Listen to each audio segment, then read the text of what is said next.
Of course, this friggin' CVT doesn't work properly out of the box. It feels like it's shifting. It's not holding the revs. It just goes and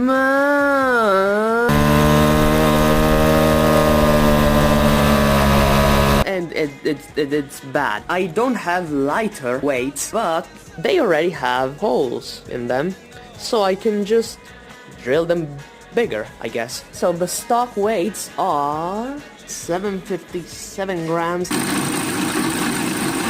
And this one, I drilled this hole from 5 mil to 5.5, and it's 7.2 grams, so it should be good. It will still shift too quickly, but it will be an improvement. Baby steps.